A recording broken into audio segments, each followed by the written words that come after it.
Gold trusted gold buyers మీరు తాకట్టు పెట్టిన బంగారాన్ని విడిపించి ఈ రోజు ఉన్న మార్కెట్ ధరకు కొనబడను. ఈ వారం మన గెస్ట్ 1995 బ్యాచ్ పోలీస్ పేరు వెంకటేశ్వర గారు, డిఎస్పీ జంబలమడుగు.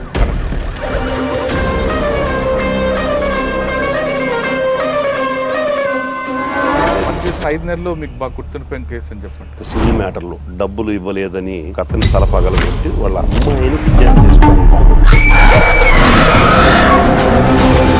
ట్రాన్స్ఫర్ కొండైపిల్లు సింగరాయకొండ దగ్గర ఒక ఇద్దరు వింతా వెంకటేశ్వర రెడ్డి అనే అతన్ని ఒక 4 రౌడీ షీటర్లు ఫాలో అయ్యి అతన్ని రోడ్డు మీదే చంపేస్తారు. వాళ్ళు నందుకూరులో ముద్దాయి దొరుకుతారు. వాళ్ళకి దొరికినప్పుడు వాళ్ళిద్దరిని సీన్ రీకన్స్ట్రక్షన్కి తీసుకెళ్ళినప్పుడు వాళ్ళ మీద తిరగబడి కత్తితో కూడా నరకడం జరిగింది ఒక కానిస్టేబుల్ వాళ్ళలో ఒకటి. ఆ కేసులో అప్పుడు తెలిసింది సార్ నాకు అసలు ఆఫీసర్స్ అంటే ఏందని. కేసు నుంచి మరి గుణపాఠం నేర్చుకున్నారు? బాగా నేర్చుకున్నాను సార్. సార్ సంతమాగలూరులో ఒక సామాజిక వర్గం వాళ్ళు డామినేషన్ ఉంటుంది, వాళ్ళని ఎలా డీల్ చేసుకొచ్చారండి? అప్పుడు గిరణాలు లేవు సార్, మర్డర్లే. సంతమాగలూరు లోకల్ గా మర్డర్ దారిన కోర్టుకు వెళ్ళేటప్పుడు సింగరకొండ దగ్గర వీళ్ళిద్దరిలో కూడా చిన్న ముఠా పెద్ద ముఠా అని ఉండేది. ఒక రోడ్డు సెంటర్ లో చావడి ఉండేది. అటుపోయినా మర్డర్ జరిగిద్ది, వాళ్ళు ఇటుపోయినా మర్డర్ జరిగిద్ది. ఆడవాళ్ళ జోలికి ఎవరు రా. పోలీసోడు లాగా చేస్తే ఎక్కడైనా ఫ్యాక్షన్ తగ్గిద్ది అనేది. పోలీసు లాగా అంటే ఏం చేయాలి? ఆయన ఎందుకో నేను పనిచేసిన 2 సంవత్సరాల 4 నెలలు 2 సంవత్సరాల 2 నెలలు నాతో మాట్లాడకుండానే ఉద్యోగం చేస్తాను. ఆయన మాట్లాడదా? మాట్లాడతాడు సార్. ఎప్పుడు మాట్లాడినా కూడా 2.5 సంవత్సరాల్లో ఒంగోలు తాలూకాలో మీకు మార్క్ ఏముంది? అక్కడ హేమకృతి లేడీని రేప్ అండ్ మర్డర్ చేసి ఒక పొలంలో పడేసి వెళ్ళిపోయారు. వాళ్ళ అక్క దగ్గర నుంచే ఆవిడ బయలుదేరింది, మర్డర్ అయ్యింది. నాకు సీన్ లో చిన్న కాగితం ముక్క దొరికింది సార్. ఆ కాగితం ముక్క మీద ఫోన్ నెంబర్ ఉంది. ఈ అక్క కూతురు ఫోన్ చేసి వీళ్ళని ట్రాప్ చేసి తను ఏదో ఎస్ఐగా కూతురు ఎస్ఐగా ఎందుకు యాక్ట్ చేసింది? సెక్సువల్ గా ట్రాప్ చేసింది. రా ఒకసారి మనం కలుద్దామని చంపేశారు, ప్లస్ రేప్ చేసేసారు. చంపిద్దరు, రేప్ చేశారు. వాళ్ళు పట్టుకుంటారు, ఈడి పనిలో ఈడుంటాడు, వాళ్ళ పనిలో ఒక పక్క సమక్షంలో ఆ ముందు అక్కడ ఆవిడ పక్కా ఉంది. తర్వాత నేను కొన్ని ఇబ్బందులు పడ్డాను. మంచి కేసు చేశారు కదా, కన్విక్షన్. అన్యాయంగా సస్పెండ్ అయ్యా. వాళ్ళు కూడా సస్పెండెడ్ ఆఫీసర్ అనగానే కొంచెం తక్కువగానే చూస్తారు. కానీ సస్పెండ్ ఎందుకయ్యారో చెప్పట్లేదు. నేను అసలు మర్చిపోలేని ఇన్సిడెంట్. నేను ఎంఆర్ఓ ఆఫీస్ లో పనిచేశాను కదా sir. Officer party powerful lady, నా పార్టీ ఏంటి చదవవా అన్నాడు. మీరు చేసిన అన్యాయం చదవటం ఎందుకు సార్? ఇంటి ఇచ్చారు మీరు. రైల్వేలో ఒక మేజర్ కేసు పట్టుకుంది. ఒక వైశ్యాస్ అతను గోల్డ్ వ్యాపారం చేసి గోల్డ్ తీసుకొని వస్తూ బాపట్ల యువతల చీరాల చినగంజాం దగ్గర జస్ట్ అట్ట క్రాస్ అయ్యింది. స్లోగానే ఉందని దిగటాన్ని ట్రై చేసి పడిపోతాడు, ఇంజురీ అవుతాడు. సూట్ కేసు అవతల పడిపోతుంది. ఈ సూట్ కేసును తీసుకొని స్టేషన్ మాస్టర్కి ఇస్తారు. మరుసటి రోజు వాళ్ళ పేరెంట్స్ వచ్చి 700 గ్రాములు గోల్డ్ 5 లక్షల క్యాష్ రిపోర్ట్ ఇచ్చారు. తర్వాత చివరికి మొత్తం 1200 గ్రాములు 1300 గ్రాములు రికవరీ చేశాను. అంటే స్టేషన్ మాస్టర్ ఇచ్చాడు కదా. జనరల్గా రైల్వేలో ఏంటంటే గ్యాంగ్ మ్యాన్ తీసుకెళ్లి ఇవ్వడం కరెక్టే, వాళ్ళ ముగ్గురు పంచుకోవడం కరెక్టే. రికవరీ చేసిన తర్వాత మీరు నమ్మరు సార్, నాకు నరకం కనపడింది. 1300 గ్రాములు కదా, 700 గ్రాములే కదా రికార్డు. మిగతా 500 సంగతి 600 సంగతి ఏందంటు. అతను బాధ అంతా ఇది కాదు. ఇది సార్ రైల్వే తర్వాత ఎక్కడికి వచ్చారు? ఇంకొక దురదృష్టమైన ప్లేస్ చీరాల. ఆయన నన్ను బలవంతంగా చీరాల వేయించుకోగానే దురదృష్టకరమైన సంఘటన, పోలీస్ స్టేషన్ ముందు ఒక ఇష్యూ జరిగింది, ఒక అతన్ని కొట్టడం వాళ్ళ బ్రదర్. దానిలో నేను కేసు కట్టాను, యాజ్ పర్ మెరిట్స్ చేశాను. మన ఈ అతి తెలివే మనకి కొడతదని. సీసీ కెమెరా డబ్బులు తిన్నారని సస్పెండ్. దానిలో తిన్నారని కూడా కాదు సార్, దానిలో గొప్ప రిపోర్ట్ అది.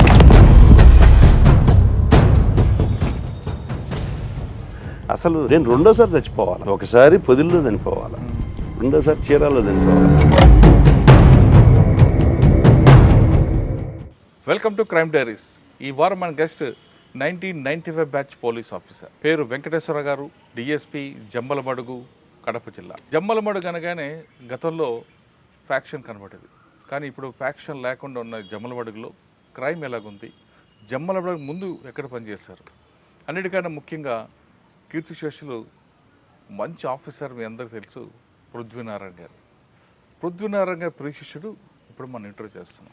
ఆయన అడిగి పృథ్వీనారాయణ గారితో ఆయన బంధం ఎలాగుంది, ఆయన దగ్గర ఏం నేర్చుకున్నారు, ఆయన కలిసి పనిచేస్తున్నప్పుడు ఎలాంటి కేసులు ఉన్న విషయాన్ని సార్ అని తెలుసుకున్నాం. సార్ నమస్తే అండి. నమస్తే సార్. పృథ్వీనారాయణ గారు అనగానే నాతో పాటు నా ఇంటర్వ్యూ చూసిన చాలా మందికి ఆయన కనిపిస్తుంటారు. సార్. ఎందుకంటే ఆయన ఒక బేసిక్ పోలీసింగ్ ఉంటుంది, విజువల్ పోలీసింగ్, టఫ్గా మార్చేస్తాడు పోలీసింగ్ అని.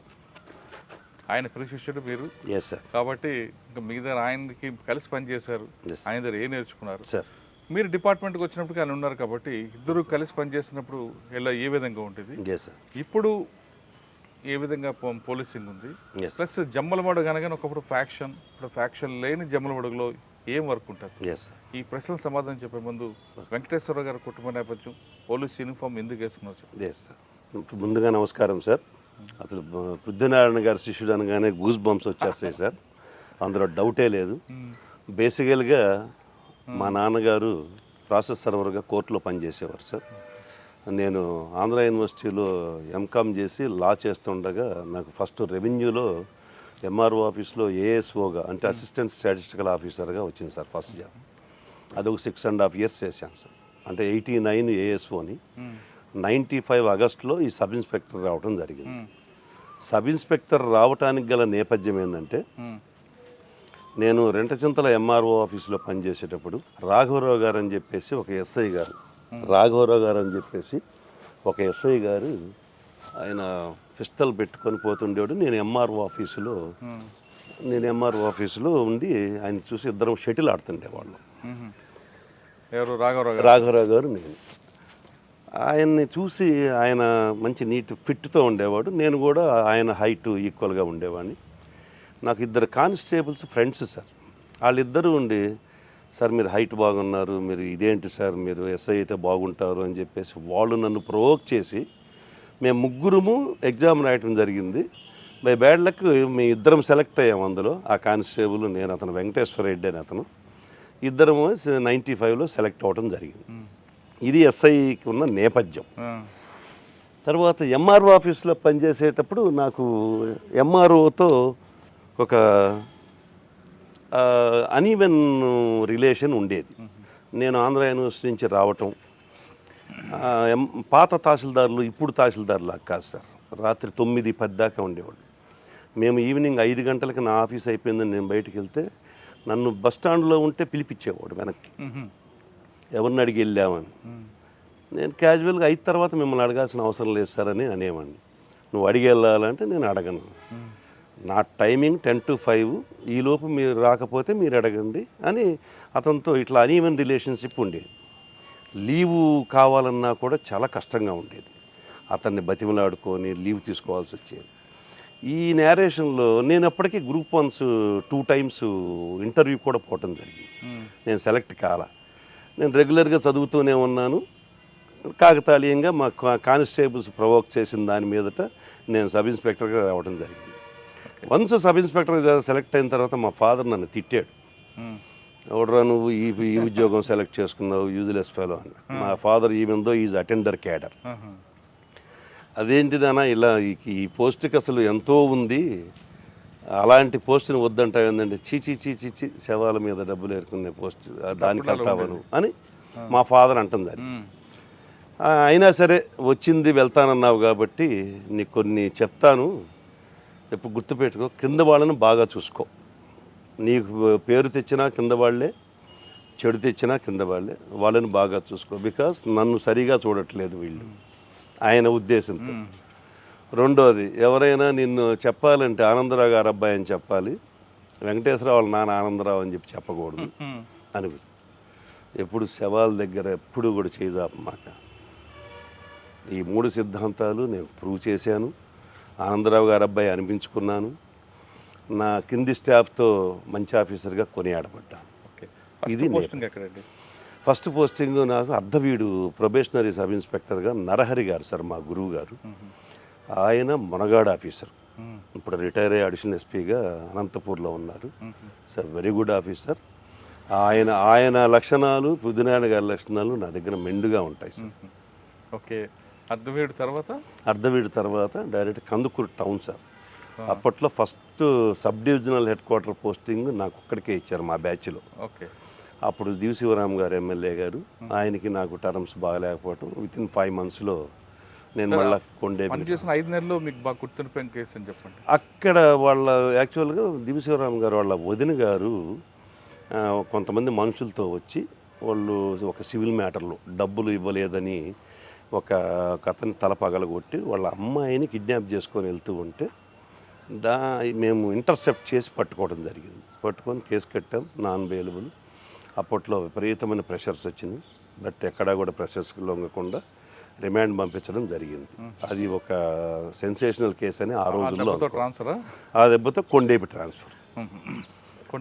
కొండేపిలో ఉండగా నాకు సంబంధం లేదు, కానీ సింగరాయకొండ దగ్గర ఒక ఇద్దరు వింతా వెంకటేశ్వర రెడ్డి అనే అతన్ని ఒక 4 రౌడీ షీటర్లు ఫాలో అయ్యి అతన్ని రోడ్డు మీదే చంపేస్తారు సార్. రోడ్డు మీదనే. ఆ రోడ్డు మీద చంపేసినప్పుడు ఆ కేసులో మా సిఐ గారు కాళికా ప్రసాద్ రెడ్డి గారు మమ్మల్ని పిలవటం జరిగింది. మేము ఆ రోజు సాయంత్రం వాళ్ళు కందుకూరులో ముద్దాయి దొరుకుతారు వాళ్ళకి. దొరికినప్పుడు వాళ్ళిద్దరిని సీన్ రీకన్స్ట్రక్షన్కి తీసుకెళ్ళినప్పుడు మా సిఐ మీద తిరగబడతారు. మా సిఐ దీనిలో పోచ్చులో ఉన్న పిస్టల్ని లాగేస్తారు. అప్పుడు నా దగ్గర ఉన్న రివాల్వర్తో నేను వాళ్ళని కాల్చడం జరిగింది, ఇద్దరిని. తర్వాత వాళ్ళని హాస్పిటల్కి తీసుకెళ్ళిన తర్వాత చనిపోవటం జరిగింది. అది ఫస్ట్ ఫైరింగ్ ఓపెన్ 98 సార్. అది కొండేపిలో ఉండగా సింగరాయకొండకి నాకు సంబంధం లేదు. ఆ కేసులో అప్పుడు తెలిసింది సార్ నాకు అసలు ఆఫీసర్స్ అంటే ఏందనేది. నా కేసు నేనే సీడీ కొట్టుకోవాల్సి వచ్చింది. నా కేసు నేనే హైకోర్టులో తిరగాల్సి వచ్చింది. సపోర్ట్ చేయలేదా? మన కిషోర్ కుమార్ సారు బాగా సపోర్ట్ చేశారు. అప్పుడు ఎస్పీ కిషోర్ కుమార్ గారు డీజీ గారు రిటైర్ అయ్యి ఉన్నారు. ఆయన ఎక్సలెంట్గా సపోర్ట్ చేశాడు. బట్ మా ఇమ్మీడియట్ ఆఫీసర్లు నాకు సరిగ్గా చేయలేదు. కేసు నుంచి మరి గుణపాఠం నేర్చుకున్నారా? బాగా నేర్చుకున్నాను సార్. అంటే ఓవరాల్గా చెప్తే ఏం చేయాలి, అంటే ఓవరాల్గా ఇది ట్రూ సార్. అందరూ ఫాల్స్ అనుకుంటారు, కానీ నేను అప్పుడే చదువుకొని రావటం, అప్పుడే ట్రైనింగ్ నుంచి రావటం, నేను ఇంకా మర్చిపోవాలా ఏంటనేది, రైట్ ఆఫ్ ప్రైవేట్ డిఫెన్స్ ఎలా వాడుకోవచ్చు అనేది చదువుకొని ఉన్నాను. వాళ్ళ మీద తిరగబడి కత్తితో కూడా నరకడం జరిగింది ఒక కానిస్టేబుల్, వాళ్ళల్లో ఒకడు. యాక్చువల్గా వెపన్స్ని సెర్చ్ చేయటం కోసం తీసుకెళ్లారు అక్కడికి. వాడు తీసుకుంటూ ఒకడేమో కానిస్టేబుల్ నరికాడు, ఒకడేమో కత్తి పట్టుకొని అతను ఇది లాగటం జరిగింది. ఆ ఎఫెక్ట్లో జరిగింది. దానిలో మేము ఇక చేయకూడదు అంటారు మీ వాళ్ళు? చేయకూడదు అనలేదు సార్. చేసిన తర్వాత కొంత ప్రొసీజరల్ ఇది ఉంటుంది సార్ మాకు. తర్వాత మమ్మల్ని హైకోర్టులో వేశారు. హైకోర్టులో మా మీద మర్డర్ కేసు కట్టమని చెప్పి జడ్జిమెంట్ ఇచ్చారు. దాని తర్వాత మళ్ళీ మేము డివిజన్ బెంచ్కి అప్పీల్కి వెళ్ళాం. అయితే ఈ అప్పీల్కి వెళ్ళే ప్రాసెస్లో వీటిల్లో కొంత లీగల్ సపోర్ట్ అవసరమైంది. మేము అప్పటి వరకు బుడ్డోళ్ళం, మాకేమీ తెలియదు, మేము కొత్త. కోర్టు కూడా పెద్దగా తెలియదు, హైకోర్టు అంటే అస్సలు తెలియదు. మరి అక్కడికి పోయి ముద్దాయిల్లాగా మేము నిలబడాలంటే ఇగో అడ్డం వస్తుంది. ఇన్ని రకాల కాన్సెప్ట్స్లో సరైన సహకారం దొరకలేదు. బట్ తర్వాత వచ్చిన ఎస్పీసు చారు సిన్హా మేడం గారు సపోర్ట్ చేశారు. తర్వాత మనీష్ కుమార్ సిన్హా గారు మాకు ఖమ్మంలో ఉండగా, మనీష్ కుమార్ సిన్హా గారు మాకు ఏఎస్పీ గారు, ఆయన మాకు సపోర్ట్ చేశాడు. ఏదున్నా ఇమ్మీడియట్ ఆఫీసర్స్ సరైన సపోర్ట్ ఇవ్వలేదని ఏదో ఒక లెసన్ వచ్చింది. ఆ లెసన్ అయితే వచ్చింది పక్క. కొండేపి తర్వాత అంటే ఆ ఎఫెక్ట్ ఎక్కడికి వచ్చారు? కొండేపి తర్వాత పర్చూరు వెళ్ళాను సార్. పర్చూరులో అక్కడ మా గురువు గారు పెద్దనారాయణ గారు పరిచయం. పెద్దనారాయణ గారు సిఐ గారు, మాకు ఇంకొల్లు సిఐ గారు, ఆయన కింద నేను. నేను ఎవరి మాట వినేవాడిని కాదు, కొద్దిగా హార్డ్గానే ఉండేది. అవును సార్, వాడారు సార్. ఎస్ సార్, అవును సార్. హార్డ్గా ఉండేవాడిని. ఒక్కోసారి ఏం చెప్పినా కూడా వినేవాడిని కాదు. ఆయన లేదు వెంకటేశ్వరరావు, వాడు ఎప్పుడో గతంలో మనకు ఉపయోగపడ్డాడు, వాడిని బయట పెట్టు, లోపల వద్దులే అని గౌరవంగా అని అనేవాడు సార్. సరే, ఆయన నాకెందుకు ఇష్టపడ్డాడంటే ఆయన కొద్దిగా మైథలాజికల్గా మంచి మాటలు చెప్పేవాడు సార్. తండ్రి అంటే ఎలా ఉండాలి, తండ్రిని మా ఫాదర్ మేము కొద్దిగా మాట్లాడుకుంటూ ఉండేవాళ్ళం కాదు. ఓరో చెప్పేవాడు. మా నాన్నగారితో మాట్లాడటం చూసి, అలా కాదు వెంకటేశ్వరరావు, ఆయన నీకు జన్మనిచ్చినవాడు, ఆయన తప్పు చేసి ఉండొచ్చు, బట్ అలా కాదు అని అంటే నేను నా పద్ధతి మార్చుకున్నాను. అంటే వాళ్ళు ఎన్ని ఉన్నప్పటికీ చిన్న పెద్దవారుగా చేసినప్పటికీ మనం ఎలా చూడాలో నేర్పిన వ్యక్తి. తర్వాత అతని దగ్గర సాయం గుణం ఉంది సార్, అది నేను నేర్చుకున్నాను. నేను చాలామందికి హెల్ప్ చేస్తుంటాను నాకు చేతనైనంత వరకు. అది ఆయన దగ్గర నేర్చుకున్నాను. ఇంకోళ్ళు అన్నప్పుడు పరచూరు ఇంకోళ్ళు పరచూరులో ఒక రౌడీజ్ ఉండేది ఎప్పుడు పరుచుల్లో ఉండేవాడు సార్, ఒకడు ఉండేవాడు సార్, వాడి పేరు గుర్తులేదు. వాడిని వీళ్ళ కమ్యూనిటీనే, మన సార్ కాపులు వాళ్ళ కమ్యూనిటీనే. అయినా సరే వాడిని ఒక రోజు తీసుకొచ్చి మంచి కౌన్సిలింగ్ చేసాం. ఒక అమ్మాయిని ఇల్ట్రీట్ చేస్తే దాంతో ఆయన పాపం నాకు చెప్పలేక వెంకటేశ్వర అయినంత వరకు చాలు రిమాండ్కి పంపించాను. నేను లేదులేండి సార్, వాడు చేసిన దానికి ఈ రిసీవ్డ్ ఆల్ అని ఈయన గౌరవం మీద, బట్ కంట్రోలింగ్ ఉండేది. పరచూరులో సార్ కొట్టుపాటి వర్గం గాదె వెంకటరెడ్డి, మాకు అప్పుడు గొట్టిపాటి వర్గం ఏం లేదు సార్, ఓన్లీ గాదె వెంకటరెడ్డి ఉండేవాళ్ళు అంతే సార్. ఆయన అనుచరులు ఎక్కువ ఇబ్బంది పెట్టి ఏం లేదు సార్, గాదె వెంకటరెడ్డి గారు ఆయన సాఫ్ట్ సార్, ఏం లేదు. నేనున్నప్పుడైతే లేదు సార్. అది మార్టూరులో మనకి కనపడేది, మార్టూరులో కనపడుతుంది మీరు చెప్పేది. ఆ పక్కనకి వెళ్తే మీకు నక్కలపాలెం, చిన్న నక్కలపాలెం అటువైపు ఇంకా అంతా ఉంటుంది, అటువైపు ఉంటుంది. మాకు పరచూరుకి లేదు ఆ రోజుల్లో. పరచూరులో గాదె వెంకటరెడ్డి గారు ఎమ్మెల్యేగా ఉండేవాడు. ఆయనకి మా సిఏ గారికి పృథ్వీనారాయణ గారికి పడేది. ఎలక్షన్స్లో కూడా ఆయన ఫైరింగ్ ఓపెన్ చేయటం, తర్వాత కుక్కలరెడ్డిపాలెం, కుక్కల బంగారుపాలెం ఏదో ఉంది ఊరు, ఆయన ఫైర్ ఓపెన్ చేశాడు. ఈ ఆనంద్కి సంబంధించిన ఉప్పు ఫ్యాక్టరీ వాళ్ళు తిరగబడితే దానిలో కూడా ఆయన చాలా సఫర్ అయ్యాడు. పరచూరు తర్వాత అంటే పరచూరు తర్వాత నేను గ్రూప్ 1కి సెలవు పెట్టి విఆర్కి వెళ్ళిపోయాను సార్.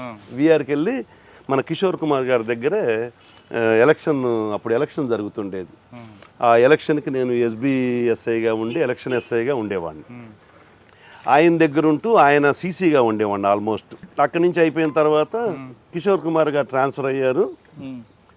ఆయన హసన్ రజా గారు అని వచ్చారు. ఆయన వచ్చి ఆయన టైంలో ఒక ఎలక్షన్ జరిగింది. ఆయన నన్ను సంతమాగులూరు వేశారు సార్. ఎవరికి? నన్ను సంతమాగులూరు. ఇప్పుడు జమ్మలమడుగు మీరు ఎలా చెప్పుకుంటారో ఆ జిల్లాలో సంతమాగులూరు అంత ఫ్యాక్షన్ ఇది.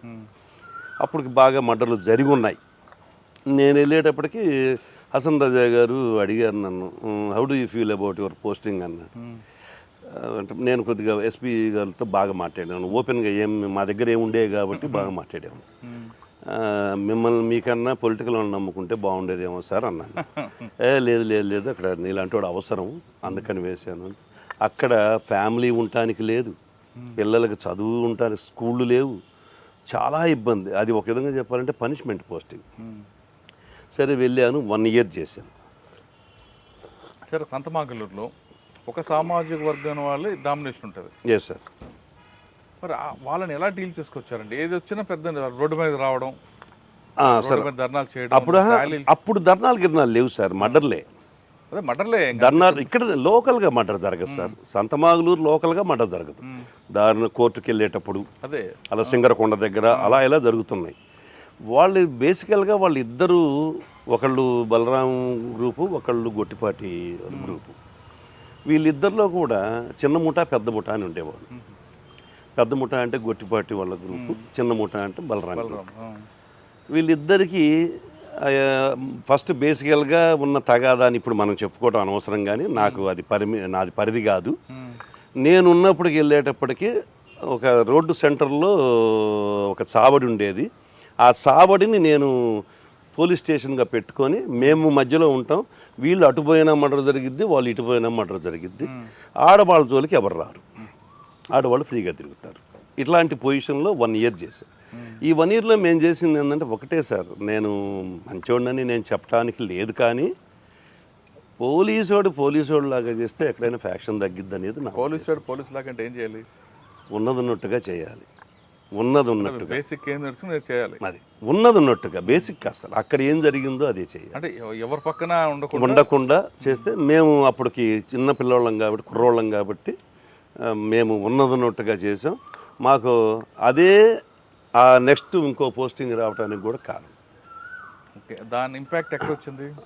దాని ఇంపాక్ట్ 1 yearలో వాళ్ళు అందరూ కలిసి కలిసిపోయే స్థాయికి వచ్చారు సార్. నా తర్వాత ఇంకొక ప్రభాకర్ సిఏ గారని వచ్చారు. ఆయన వచ్చి వాళ్ళందరినీ కలిపి బొడ్రాయి దగ్గర కలిపాడు. స్టిల్ బొడ్రాయి దగ్గర కలిపిన మళ్ళా ఒక మర్డర్ జరిగింది సంతమాగులూరు. అంటే ఆయన ముందు యాక్ట్ చేసి నమ్మకం ముందు తిరుగుతున్నా మరలా నన్ను సెకండ్ టైం సంతమాగులూరు పంపించారు పోస్టింగ్. నేను ఇప్పుడు ఖమ్మంలో ఉన్నాను. ఖమ్మంలో చాలా హ్యాపీగా ప్రశాంతంగా ఉన్నా. మా మార్కాపూర్ ఏరియా అంటే చాలా హ్యాపీగా ఉంటుంది. నక్సలైట్లు అదేదో ఉంటుంది ఉన్నారు కానీ మాకు చాలా కొద్దిగా హ్యాపీ కింద లెక్కే. మళ్ళా సంతమాగులూరు అప్పుడు లడ్డా సార్, ఇప్పుడు ఇంటెలిజెన్స్ డిఎస్పీ గారు, ఇంటెలిజెన్స్ డీజీ గారు, లడ్డా గారు అక్కడికి వెళ్తే అక్కడ పబ్లిక్ అడిగారట, మీరు అనవసరంగా వెంకటేశ్వరరావు ట్రాన్స్ఫర్ చేశారు, మీరు ఆయన చేయకుండా ఉంటే ఈ మర్డర్ జరిగి ఉండేది కాదు. నాకు తెలియదు అని ఆయనే చెప్పారు సార్. సంతమాగులు సెకండ్ టైం వచ్చారు. సెకండ్ టైం వచ్చా కూడా మర్డర్ అయిందా మళ్ళీ? లేదు సార్, మళ్ళీ నేనున్నది అక్కడ మళ్ళీ 40 రోజులే. మళ్ళీ 40 రోజుల్లో పొలిటికల్ ఈక్వేషన్స్ వర్కౌట్ కాలేదు. మళ్ళీ నన్ను గుడ్లూరు వేశారు. అక్కడి నుంచి గుడ్లూరు వెళ్ళా, లడ్డా గారే. గుడ్లూరులో ఒక 8 months చేశాను. గుడ్లూరులో అంత చెప్పుకోదగినంత ఏం లేదు సార్. గుడ్లూరు తర్వాత మళ్ళా లడ్డా గారు ఒంగోలు తాలూకా వేశారు. సో తాలూకాలో ఇక నేను తాలూకా వెంకటేశ్వరరావుగా స్థిరపడిపోయాను సార్. అక్కడ 2.5 years చేసిన ఏకైక పోలీస్ ఆఫీసర్. అంత గట్టిగా ఏం చేస్తారు, అది headquarter sir, Ongole headquarter, Ongole taluka 24 hours ఉద్యోగమే సార్. దానికి తోడు మాకు అక్కడ పనిచేసిన ఎస్పీలు లడ్డా గారు, బాలసుబ్రహ్మణ్యం గారు, తర్వాత వినీత్ బిజిలాల్ గారు, ముగ్గురు మనిషిలో ఉన్న సత్తను మొత్తాన్ని తీస్తారు సార్. అలాంటి ఆఫీసర్లు ఇక వాళ్ళ దగ్గర ఉన్న. అయితే నాకు అటాక్ అప్పుడు మీరు అక్కడే ఉన్నారా సార్? లడ్డా గారు అటాక్ అప్పుడు నేను అక్కడే తాలూకా. సార్ ఈ ముగ్గురు ఆఫీసర్ల మీకు ఎవరు బాగా నచ్చింది? ముగ్గురు నచ్చారు? ముగ్గురు గట్టి ఆఫీసర్లు సార్. అయితే ఎక్కువ కాలం పనిచేసింది నేను బాలసుబ్రహ్మణ్యం గారి దగ్గర. బాలసుబ్రహ్మణ్యం గారు ఆయన లడ్డా గారు అప్పుడప్పుడు మాతో మాట్లాడతారు సార్. బాలసుబ్రహ్మణ్యం గారు డైలీ మాట్లాడతారు. వినీత్ బిజిలాల్ గారు నేను తక్కువ కాలం ఉన్నా ఆయన దగ్గర. అదే మన బాలసుబ్రహ్మణ్యం గారి దగ్గర ఉన్నప్పుడు మేము ఏమి జరిగినా, టౌన్లో ఏం జరిగినా నేను ఉండేవాడిని. నా దురదృష్టం ఆ 2.5 సంవత్సరాలు ఏంటంటే కొండారెడ్డి డిఎస్పీ గారు అని ఒక ఆయన ఉండేవాడు సార్. అప్పుడు ఆయన కృష్ణా ఏరియా అతను. ఆయన ఎందుకో 2.5 సంవత్సరం నేను పనిచేసిన 2 సంవత్సరాల 4 నెలల్లో 2 సంవత్సరాల 2 నెలలు నాతో మాట్లాడకుండానే ఉద్యోగం చేశాడు. నేను ఆయన నమస్కారం పెట్టుకుంటే ఉద్యోగం చేశాను. ఆయనకి మాట్లాడదా? మాట్లాడతాడు సార్. ఎప్పుడు మాట్లాడినా కూడా నెగిటివ్ టాకింగ్. నేను అదేవిధంగా కొంతకాలం చూసి తర్వాత ఇక మీరు మారనప్పుడు నేను ఎందుకు మారాలని నేను కూడా నా ఒరిజినల్ స్టైల్కి వెళ్ళిపోయాను. అంటే ఫస్ట్లో తహసీల్దార్ లాగా అంతే. అసలు నేను వీలైనంత వరకు అనిపించుకోను సార్. అంటే పడను. తప్పు ఉంటే మాత్రం కాళ్ళ దగ్గరికి వెళ్తా. దాదాపు ఆ పరిస్థితి రాలా ఈ రోజు వరకు, దేవుడి దయ వల్ల. ఆఫీసర్లు అందరూ నన్ను మెచ్చుకున్న వాళ్ళు. ఈ 2.5 సంవత్సరాల్లో ఒంగోలు తాలూకాలో మీకు మార్క్ ఏముంది? అక్కడ రౌడీల మీద ఉందా లేదా మర్డర్లు ఏమైనా జరిగాయా? మొత్తం సార్ ఎక్కడ మర్డర్ జరిగినా మేము ఉంటాం ఆడ ఫస్ట్. అంటే ఎక్కడ క్లూ లేని మర్డర్ నేను బ్రేక్ చేశారా? క్లూ లేని మర్డరు అక్కడంటే మాకు ఐడి పార్టీ వాళ్ళు ఉండేవాళ్ళు, కానీ పొదిల్లో చేశాను సార్. నేను పొదిలి సిఐగా ఉన్నా 2014 12 to 14 చేశాను. పొదిల్లో ఉన్నప్పుడు ఒక లేడీని, చీమకుర్తి లేడీని ఒక రేప్ అండ్ మర్డర్ చేసి ఒక పొలంలో పడేసి వెళ్ళిపోయారు. అయితే ఆమెను చూసిన తర్వాత నాకు మనిషిని చూడగానే మేము 95 బ్యాచ్ కదా సార్, మాకు అప్ప బాగా నేర్పింది సార్. వాస్తవంగా మా 95 బ్యాచ్ని మీరు ఎవరు చూసినా 95% నా రిజంబ్లెన్సెస్ కనపడతాయి. మా బ్యాచ్లో ఎవరో 5% ఉంటారేమో. మా దగ్గర అన్నీ ఆ క్వాలిటీసే. మేము చూడగానే ఇది ఇక్కడ మర్డర్ చేశారు, ఇక్కడ తీసుకెళ్ళి పడేశారు అనేది నేను చూసిన తర్వాత ఫస్ట్ 25 రోజులు క్లూ లేదు. 2వ రోజు వచ్చేటప్పటికి సార్ సాయంత్రానికి మాకు ముందు బాడీ ట్రేస్ అయింది. ఎనీ కేసు బాడీ ట్రేస్ అయితే సగం ట్రేస్ అయినట్టే. అతను చనిపోయిన ఆమె నా పేరు నారాయణమ్మ అనుకుంటా పేరు, అతని పేరు నారాయణ, నాకు సరిగ్గా గుర్తులేదు. అతను ఒక మాట చెప్పాడు, సార్ మా అక్కయ్య చేసి ఉంటారు సార్ ఈ మర్డరు అని. వాళ్ళు కూడా వచ్చున్నారు ఆ రోజుకి. వాళ్ళ అక్క దగ్గర నుంచే ఆవిడ బయలుదేరింది, ఆ. మర్డర్ అయ్యింది. ఇది మా అక్కే చేసినట్టు సార్. మీ మరి రేప్ అండ్ మర్డర్ కదా. Rape and murder. ఆ. మాకు అసలు అర్థం కాల. ఆయన ఒక మాట చెప్పాడు నాకు. సీన్లో ఒక చిన్న కాగితం ముక్క దొరికింది సార్. ఆ కాగితం ముక్క మీద ఫోన్ నెంబర్ ఉంది. నేను ఆ కాగితం ముక్క కూడా సీజ్ చేశాను. మా వాళ్ళందరూ ఉండి అదేదో గాలి కొట్టుకొచ్చుంటుంది సార్ అని చెప్పాను. అంటే లేదు సీన్లో ప్రతిదీ మనకు అవసరమే అని చెప్పేసి తీసుకున్నాం. ఆ ఫోన్ నెంబర్ చూస్తే కాజీపేట వచ్చింది. ఇక్కడ కడప కాజీపేటలో వాళ్ళని ఎమ్మటే సిడిఆర్స్ తెప్పిస్తే వాళ్ళ లొకేషన్ ఇక్కడే ఉంది. సో వాళ్ళు కాదు, రూల్ అవుట్. ఇక మాకు క్లూ లేదు. వాడేమో 24 గంటలు మక్కే చేసింది సార్ అంటున్నాడు. నేను ఎలా ఫిక్సప్ చేయాలి? వాళ్ళు డైలీ వస్తున్నారు, మాతో మాట్లాడుతున్నారు. ఇక నేను సెల్ టవర్స్ తీసి, సెల్ టవర్స్ లొకేషన్స్ మొత్తం తీసి, ఆమె ఎక్కడి నుంచి వచ్చిందో అక్కడ వరకు తీసి, అప్పట్లో సెల్ నాలెడ్జ్ తక్కువే సార్, మేము కొద్దిగా నాకు తక్కువే, బట్ నేను పక్కనున్న వాళ్ళ హెల్ప్ తీసుకొని దాన్ని తీసి దాదాపు 70,000 ఫోన్లకి చేసి ఉంటాను సార్. ఫోన్లు అంటే ఒక టీంని పెట్టి మీరు పలానా రోజు ఇటు వచ్చారా అంటే నేనే ఒకరితో మాట్లాడా. వాడు కాజీపేట అన్నాడు. మీరు ఎక్కడంటే కాజీపేట అంటే మీరేమన్నా ఇటు వచ్చారంటే లేదు సార్ నేను కొండకు పోయేవాడిని సార్ అన్నాడు అని పెట్టేసి. ఈ సెల్ టవర్లోంచి తీసిన తర్వాత మెయిన్ ఎవరు ఆ రూట్లో ఎవరు వచ్చారని చూస్తే వాళ్ళలో ఒకటి కాజీపేట వచ్చింది. ఇక కాజీపేట లింక్ ఉందని చెప్పేసి మేము వెళ్ళి అసలు ఆ ఫోన్ వాడిని ఏదైతే ఫస్ట్ ఫోన్ ఉందో ఆ ఫోన్ వాడి దగ్గరికి వెళ్ళాం. వాడుండి ఇది పలానా వాడుకి ఇచ్చాను సార్ నేను అన్నాడు.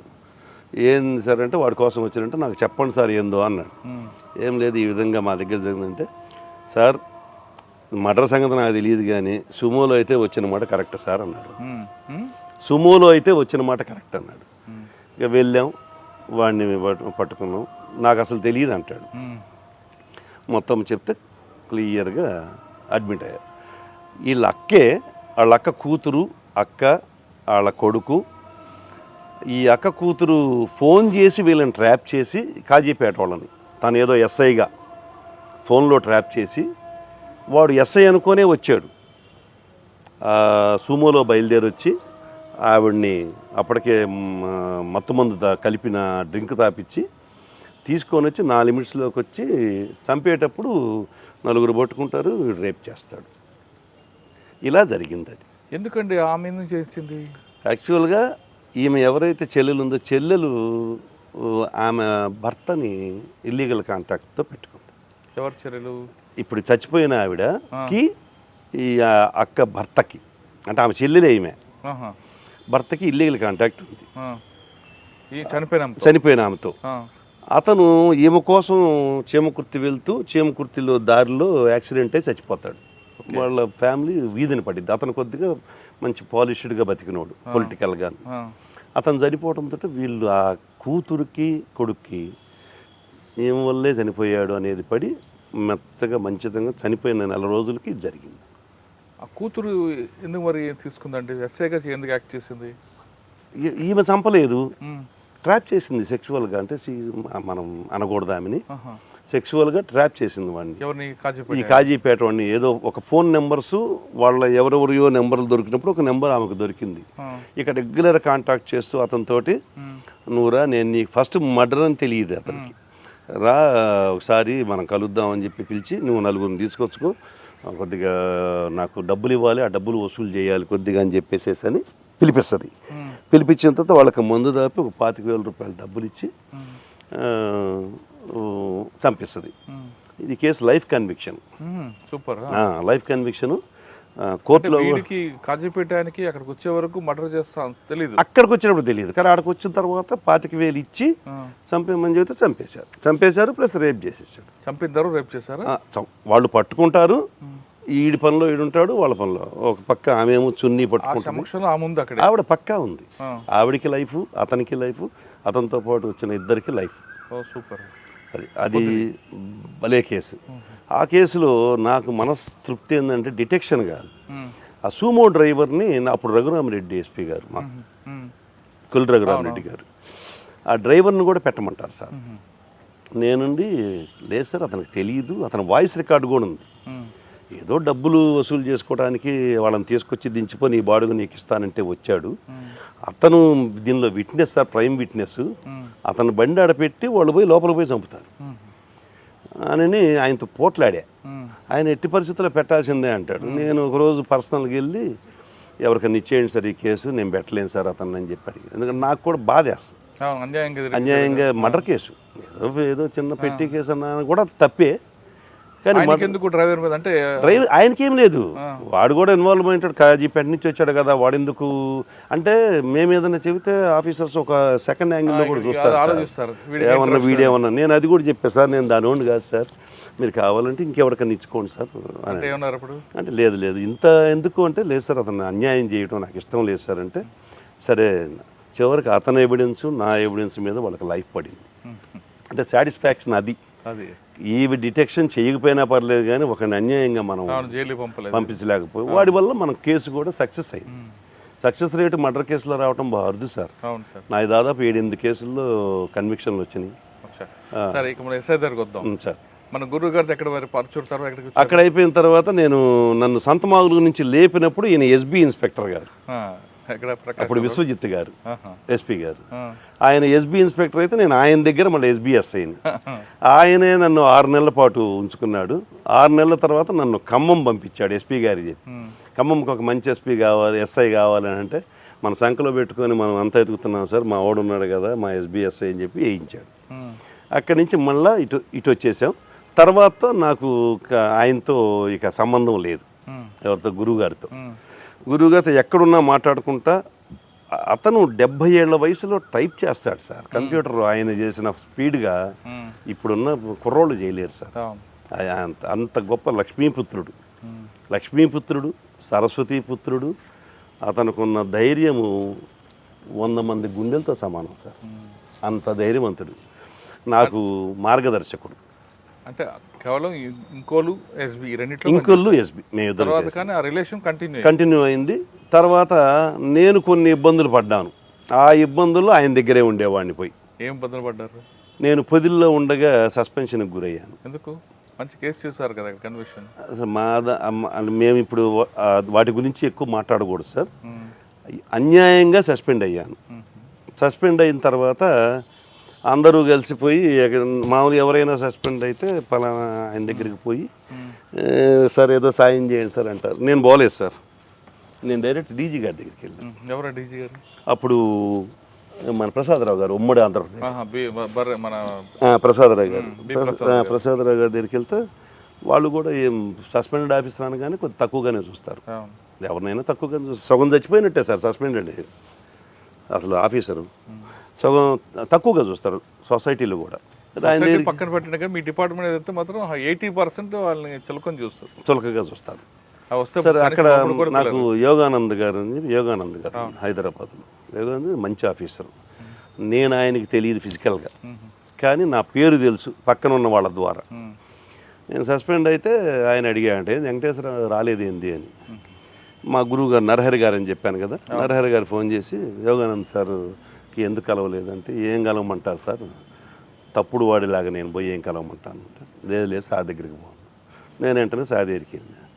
సార్ తన ఇంట్లో భోజనం పెట్టి, తన ఇంట్లో మేడం గారు వండిన భోజనం పెట్టి తన కారులో తీసుకొని పోయి ఉమేష్ రాఫ్ అడిషనల్ డీజీ గారు ఆయన దగ్గరికి తీసుకెళ్ళారు. ఆయన దగ్గరికి పోతే నేను ఆయన దగ్గరికి పోయే ముందు నేను కూడా కొద్దిగా పెడే సార్, నాకు 2 నిమిషాలు ఆయన మాట్లాడటానికి సమయం ఏమని చెప్పండి సార్ అని చెప్పాను. సార్ వెళ్ళి నేరుగా ఆయనకి డీజీపీ ఆఫీస్లో ఎంత గౌరవం అంటే మీరు నమ్మరు సార్, ఆయన వస్తుంటే ఆయనకి ఇంటర్వ్యూ ఉంటుంది, బయట సిట్టింగ్ ఉంటుంది సార్. ఏదన్నా ఆఫీస్కి వెళ్ళాలంటే ఐజీ గారి దగ్గరికి అంటే డైరెక్ట్గా వెళ్ళిపోవటం sir. Such a great fellow. నాకు అసలు గుండె అట్ట పొంగిద్ది ఆయన చూస్తే. సరే నేను డైరెక్ట్గా తీసుకెళ్ళాడు. ఏం లేదు సార్, నాకు తెలిసిన ఆఫీసరు, మంచి ఆఫీసరు, ఒక 2 minutes మీతో మాట్లాడటానికి పర్మిషన్ ఇవ్వమన్నాడు, మీరు ఏం సాయం చేయకపోయినా పర్లేదంట. సరే చెప్తే నేను ఒక 3 కాగితాలు తీసి పెట్టి ఆయన ఎదురుగా పెట్టి ఇది చదవండి సార్ అన్న, అండర్లైన్ చేసినాయి. చెప్పబోయా ఏందో అన్నాడు ఆయన. లేదు సార్, మీరు నాకు టైం ఇచ్చారు, మీరు చదివితేనే అర్థమైంది సార్ చెప్పే కన్నా. 3 చూశాడు. ఫోన్ చేసి ఆ కన్సర్న్ ఆఫీసర్ని అడిగాడు, మేము మీ ఇష్టం వచ్చినట్టు చేయటమేనా అంటే. ఆఫీసర్లో కూడా గట్టి ఆఫీసర్లు ఉన్నారని చెప్పుకోవడానికి ఇది ఒక నిదర్శనం. ఆయన రిటైర్ అయిపోయి కూడా ఉన్నారు, చెప్పాల్సిన అవసరం కూడా లేదు. రీసెంట్గా సార్ మా దగ్గరికి వచ్చారు, ఉమేష్ షరాఫ్ గారు. మరుసటి రోజు మధ్యాహ్నానికి రిలీవింగ్ ఆర్డర్ ఇచ్చేశారు సార్. నాకు అలా వచ్చింది రిలీవింగ్ ఆర్డర్. సీనియర్స్ అలా సపోర్ట్ చేస్తారు, సపోర్ట్ చేస్తారు, క్యారెక్టర్ని బట్టి చేస్తారనేది నాకు. కానీ సస్పెండ్ ఎందుకు చెప్పట్లేదు మీరు? సస్పెన్షన్కి రీజన్స్ సార్, నేను ఒక సివిల్ మ్యాటర్ వచ్చింది సార్ పొదిల్లో. అది త్రూ పెద్ద ఆఫీసర్ నుంచి వచ్చింది, ఎవరైతే నన్ను చేశారో వాళ్ళ దగ్గర నుంచి వచ్చింది. అది ఎస్పీ గారి ద్వారా, ఎస్పీ గారు డిఎస్పీ ద్వారా వచ్చింది. నాకు దగ్గరికి కూడా రాలే. డిఎస్పీ గారు నన్ను తీసుకొని పోయాడు, నా లిమిట్స్ కాబట్టి. ఆ సైట్ ఆ దొనకొండ వెళ్ళాం. అప్పుడు కొత్తగా ఆంధ్రప్రదేశ్ రాజధాని దొనకొండ అని వినపడుతుంది బాగా. ఆ దొనకొండ ల్యాండ్ నా కర్మకాలి. నాకు అది ఎప్పుడు నైట్ మేర్ సార్, నాకు ఆ రాజధాని అనేది నేను అసలు మర్చిపోలేని ఇన్సిడెంట్. వెళ్ళాను. నేను ఎంఆర్ఓ ఆఫీస్లో పనిచేశాను కదా సార్. ఆ దొనకొండ ఎంఆర్ఓ నేను పనిచేసేటప్పుడు యూడీసీ, వాడు అక్కడ ఎంఆర్ఓ. అనా అనుకుంటా మాట్లాడుకున్నాం ఇద్దరం కూర్చొని. దీని రికార్డ్ అంతా తీయించాను. వాళ్ళ మనుషులు కూడా వచ్చారు. ఓ పవర్ఫుల్ లేడీ కూడా వచ్చింది. పవర్ఫుల్ లేడీ వచ్చింది. వాళ్ళ పార్టీ, ఆఫీసర్ పార్టీ. ఏ పార్టీ? ఆఫీసర్ పార్టీ నేను చెప్పేది మీకు అర్థం కావాలి. ఆఫీసర్ పార్టీ, పవర్ఫుల్ లేడీ, నా పార్టీ కాదు, పొలిటికల్ పార్టీ కాదు, అబ్బే ఆఫీసర్ పార్టీ. వచ్చి కూర్చున్నారు. ముందు రికార్డ్ అంతా తీయించాను సార్. ఆఫీసర్ ఎవరో సార్ ఇప్పుడు వద్దులేండి సార్. ఉన్నారు ఇప్పటికీ ఉన్నారు. వారు కూడా మాలాగానే ఇబ్బందులు పడతా ఉన్నారు. అవునా? భగవంతుడు ఉన్నాడు కదా సార్. హింట్ ఇచ్చారు మీరు. అదే ఇవన్నీ తీసిన తర్వాత రికార్డు తీస్తే ఆ 300 ఎకరం ఏదైతే సబ్జెక్ట్ డిస్ప్యూట్ ల్యాండ్ ఉందో అది గవర్నమెంట్ ల్యాండ్ అని జాయింట్ కలెక్టర్ గారు ఇచ్చిన తీర్పు ఉంది. ఆయన నుండి ఇది మీది ఎట్లా అయిద్దండి, ఇది మా ల్యాండ్ అయితే మీరు ఏదంటే కోర్టులో చూసుకోండి అన్నాడు. ఇదంతా కావటానికి కారణం నేను అనేది వాళ్ళ యొక్క ప్రిజంప్షన్. నేను అసలు అప్పటిదాకా ఎవరికి తెలియదు ఇది. ఈ ల్యాండ్ డీటెయిల్స్ రికార్డ్స్ అన్నీ నాకున్న తెలివితేటలు, నాకు అతి తెలివితేటలు అనేది నాకు అప్పుడు తెలిసింది సార్. అతి తెలివితేటలు వాడుకోకూడదని నన్ను అప్పుడప్పుడు కిషోర్ కుమార్ గారు సార్ అంటుంటారు, ఎస్ఐ ఉద్యోగం ఎస్ఐ ఉద్యోగం చేయమంటే సిఏ ఉద్యోగం చేస్తావు, సిఏ చేయమంటే డిఎస్పీ చేస్తావు అని అంటుంటారు sir. Because of my proactive. అంతే సార్. రెండో రోజుకి రిలీవింగ్ ఆర్డర్ వచ్చిందా? రిలీవింగ్ ఆర్డర్ కాదు సార్, నన్ను రమ్మన్నారు. వచ్చిన తర్వాత బండి హ్యాండ్ ఓవర్ చేయమన్నారు. బండి సిమ్ము నేను దేనికైనా రెడీ సార్, నాకు ఎక్కడికైనా ఓకే, అసలు దానిలో నాకు ఇబ్బంది లేదు. ఎమ్మటే ఇచ్చేసాను, బండి పెట్టుకుని బండి వదిలేసి మళ్ళీ వెళ్ళిపోయాను. మళ్ళీ మరుసటి రోజు ఉదయం రమ్మన్నారు. వస్తూ 4 సార్లు ఫోన్ చేశారు. నాకు అప్పటికే అర్థమైంది, ఓహో నాకు ఏదో ప్రిపేర్ చేశారు. నాకు ఆల్రెడీ నైట్ తెలిసింది. పోలీసులు సీక్రసీ లేదు సార్, అడిగినోడికి అడగనోడికి ఇద్దరికి చెప్తారు మా వాళ్ళు, కాబట్టి సీక్రసీ నిజం సార్. రాత్రి తెలిసింది. పొద్దున పోగానే అడిషనల్ ఎస్పీ గారు ఉండి సర్వ్ చేశారు. తీసుకున్నాను, జేబులో పెట్టుకుని. ఏంటి చదవవా అన్నాడు. మీరు చేసిన అన్యాయాన్ని చదవటం ఎందుకు సార్, ఇది చేసిన నా కొడుకుని వదిలిపెట్టాను నేను. చేసిన వాళ్ళు ఉన్నారు. మా ఎస్బీ ఇన్స్పెక్టర్ ఒకడు ఉన్నాడు, మా బ్యాచ్ మేట్ అప్పుడు, తిరుమల రావు అని, ఇప్పుడు డిఎస్పీ అయ్యాడు మొన్నే. సరే అతని పాత్ర కూడా కొంత ఉంది. ఏదైనా ఆఫీసర్ డెసిషన్ ఉన్నప్పుడు అతను కూడా ఏం చేయలేడు, కాబట్టి నేను అతన్ని ఫైన్ ఫాల్ చేయలేను. బట్ ఆర్డర్ చేతిలో పెట్టారు. అప్పటికి నేను ప్రకాశం జిల్లాలో ఒక వెలుగుతున్న police officer, law and order ఆఫీసర్గా ఒక్కసారిగా పాతలానికి పడిపోయా. అప్పుడు మళ్ళీ మా గురువు గారు మీరు పృథ్వీనారాయణ గారు, ఇక నా టైం ఎవరన్నా జనరల్గా సస్పెన్షన్లో కానీ ఖాళీగా ఉంటే ఇళ్ళ కాడో లేకపోతే తిరుగుతారు, లేదంటే దాక్కొని ఉంటారు. నేను 24 hours పృథ్వీనారాయణ గారి ఇంట్లోనే ఉండేవాడిని. విజయవాడ, గుంటూరు, ఆయన 2 నాది డైలీ చూసుకునేవాడిని. నా దానిలో ఉన్న లోతుపాతులు అన్ని రికార్డుకి బిల్డప్ చేసుకోవటము, మేమిద్దరం కూర్చొని కొట్టుకోవటము. కాసేపు ఆయన లాయర్ ప్రాక్టీస్ చేస్తుంటాడు, కోర్టుకి వెళ్తాము, ఇక ఆయనతో పాటు తిరుగుతా ఆయన కోర్టుకు వచ్చిన టైంలో నిందితుడిని పట్టుకోవడానికి పరిగెత్తినప్పుడు కాలు ఇరిగింది, నేను ఉన్నాను సార్ అక్కడ. ఏం జరిగింది ఆ రోజు? ఆ రోజు ఇతను కానిస్టేబుల్ పట్టుకొని పోతుంటే వాడు వదిలించుకొని పోతుంటాడు, ఈయన ఎదురుగున్నాడు, కనపడుతుంది వాడు రావటం. జస్ట్ ఒక కాలు ఇట్ట అన్నాడు, ఈయన పడ్డాడు, 2 నెలలు మూలన పడ్డాడు.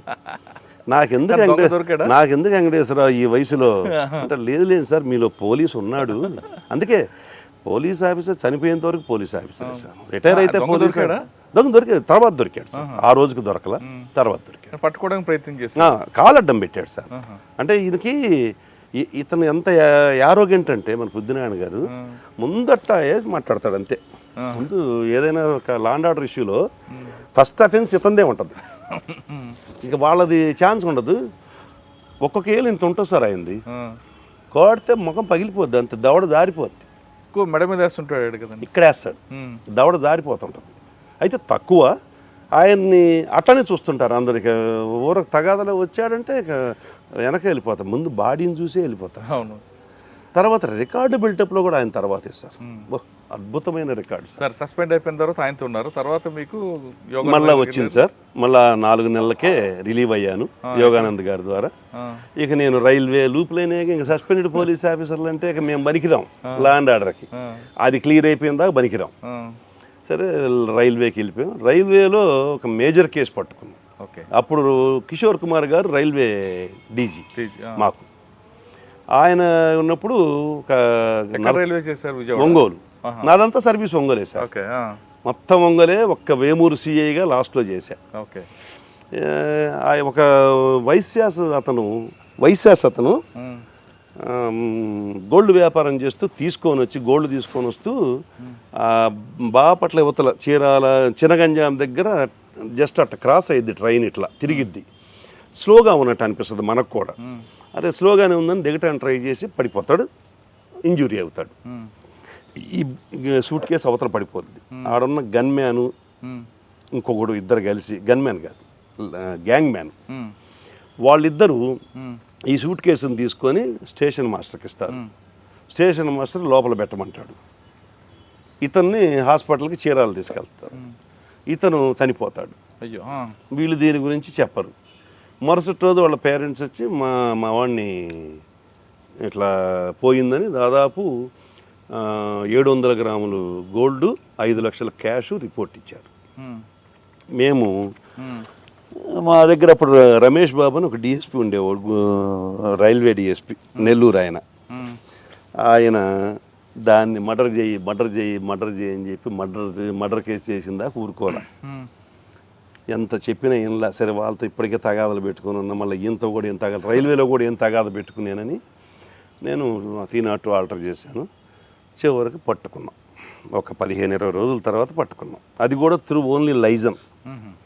అందులో నా శక్తి లేదు, ఏం లేదు.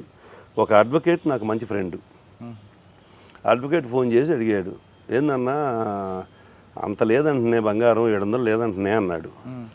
ఎంతో కొంత 300, 200 ముందు 300 ఉన్నంతకు తీసుకొని నా దగ్గర రా అన్న. తీసుకొని రావటం ఏందన్నాడు, నా తెలుసులేనా నీ దగ్గరికి వచ్చాడు, వాడు పలానా వాడు లేనా అన్న ఊరక. అన్న నువ్వు సామాన్యుడు కాదన్నా అంటే తెలిసిపోయింది. నేను వాళ్ళని పట్టుకొని వాడు ఏమీ లేదు ఇదే ఉందని చెప్పారు. తర్వాత చివరికి మొత్తం 1200 గ్రాములు 1300 గ్రాములు రికవరీ చేశాను సార్. అంటే స్టేషన్ మాస్టర్ ఇచ్చాడు కదా. స్టేషన్ మాస్టర్ పంచుకున్నారు సార్ ముగ్గురు. ఇక్కడ చనిపోయాడు కదా. జనరల్గా రైల్వేలో ఏంటంటే ఎక్కడి నుంచో వచ్చి పడిపోతుంటారు. వీళ్ళ ఆనవాళ్ళు కనుక్కునేటప్పటికే సంవత్సరాలు అయింది. ఇక దీని గురించి ఎవడు కనుక్కుంటాడు? గ్యాంగ్ మ్యాన్ తీసుకెళ్ళి ఇవ్వటం కరెక్టే, వాళ్ళ ముగ్గురు పంచుకోవటం కరెక్టే. ఎవరు ముగ్గురు? స్టేషన్ మాస్టరు, ఈ ఇద్దరు ఎవరైతే ఫస్ట్ ఇద్దరు ఉన్నారు గ్యాంగ్ మ్యాన్, ఇంకొకరు. బంగారం ఉందని ఓపెన్ చేసి చూసారా వీళ్ళు? అక్కడే కనపడింది సార్, కింద పడిపోయి. వాళ్ళు మళ్ళీ జాగ్రత్తగా తీసుకొని పోయారు. నాకు అక్కడ ఎవరు చెప్పారంటే, సార్ మేము చూసాము సూట్ కేసు వాళ్ళు తీసుకెళ్ళడం చూసాము అనగానే వీళ్ళని పట్టుకుంటే మాకు తెలియదు అన్నారు. ఫస్ట్ అప్పటికి మాకు తెలియదు అన్నారు. తర్వాత మనం ఈ నా లైజన్ ద్వారా వచ్చింది. సరే రికవరీ చేసిన తర్వాత మీరు నమ్మరు సార్, నాకు నరకం కనపడింది ఆయన దగ్గర. డిఎస్పీ 1300 గ్రాములు కదా, 700 గ్రాములే కదా రికార్డు. మిగతా 500 సంగతి 600 సంగతి ఏందంటున్నా. నేను దాని వాళ్ళని కూర్చోబెట్టిందే దానికే సార్, మనం కూడా ఆడ కూర్చోవాలా అని నేను యాక్సెప్ట్ చేయాలి. అతను నా క్యారెక్టర్ని ఫెడిల్ చేయటం బిగిన్ చేశాడు. ఎస్పీ గారు నీ మీద అనుమానిస్తున్నాడు. అప్పుడు ప్రభాకర్ రావు గారు, మాకు రైల్వే ఎస్పీ ప్రభాకర్ రావు గారు రిటైర్ అయిపోయారు. ఆయన పెద్ద మనిషి. ఎస్పీ గారు నిన్ను ఇట్ట అంటున్నాడు, అట్ట అంటున్నాడు, అసలు నీ మీద చాలా ఇదిగా ఉంది. ప్రతిరోజు ఉదయం ఫోన్ చేయటం ఈ మాట అన్నాడు. నాకు కడుపులో కాలి. ఇంకొకటి ఏంటంటే ఈ రికవరీ అప్పుడు అంతా ఆయన సమక్షంలోనే చేశాను సార్. నేను ఇప్పటికీ రికవరీ వస్తువు ముట్టుకోను సార్. ఇప్పటికీ సిఐలు వాళ్ళు చేయాల్సిందే, లేదంటే ఆ పక్కన ఉన్న కాన్షియస్ ముట్టుకోవాల్సిందే, నేను ముట్టుకోను. ఎందుకో మరి నాకు మొదటి నుంచి. మీరేగా సార్ మొత్తం చూసింది, నేనేం చేశాను నువ్వు చెప్పాలి కదా అంట. అతని బాధ అంతా ఇది కాదు, ఇది. అరే నేను ఎస్పీ గారికి డైరెక్ట్గా ఫోన్ చేశాను సార్. మాకు అక్కడ ఓన్లీ డిఎస్పీలే మాట్లాడతారు, ఎస్పీతో రేర్ మేము మాట్లాడతాం. నేను ఫోన్ చేసి సార్ కొద్దిగా బాధగా ఉంది, ఏదన్నా కేసు ఎవరికైనా ఇచ్చేయండి సార్ అంటే, లేదు నాకు కూడా ఇదే గోలా అని, లేదని నువ్వు బాగా చేస్తున్నావు, గో హెడ్ అన్నాడు.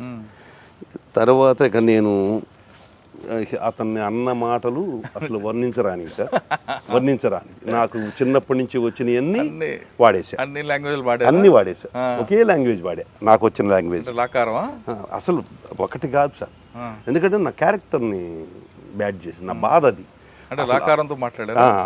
లకారమే అసలు నేను అనుకోవాలి ఆఫీసర్ అని.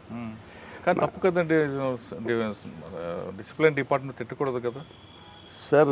నువ్వు దొంగవి అని నన్ను అంటా ఉంటే, నువ్వు ఉండి నువ్వు దొంగవి అంట, ఎస్పీ గారు నేను దొంగ అంటున్నారు అంటే, అదే ఎస్పీ గారు నాకు సంబంధం లేదయ్యా అంటే, ఇక నాకు అంతకన్నా ఛాన్స్ ఏంటి సార్ చెప్పండి.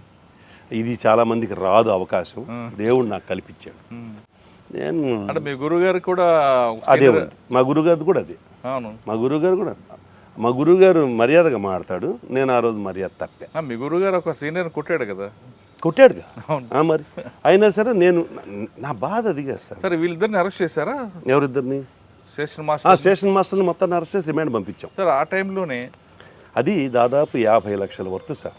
స్టేట్లో రైల్వేలో టాప్ కేసు.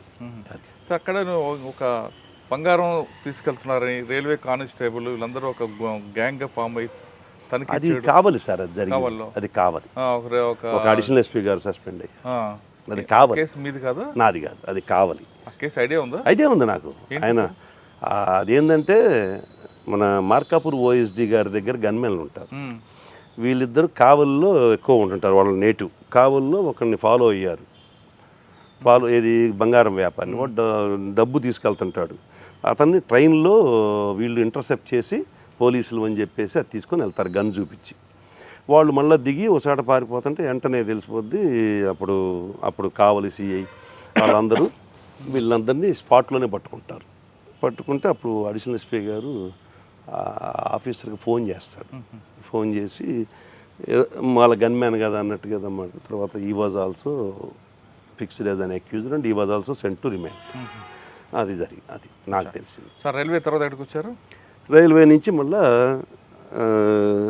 ఇంకొక దురదృష్టమైన ప్లేస్ చీరాల ఆమంచ కృష్ణమోహన్ గారు నేను నాకు ఒక గత 8-9 ఏళ్ళుగా మేము మాట్లాడుకుంటూ ఉంటాం బాగా.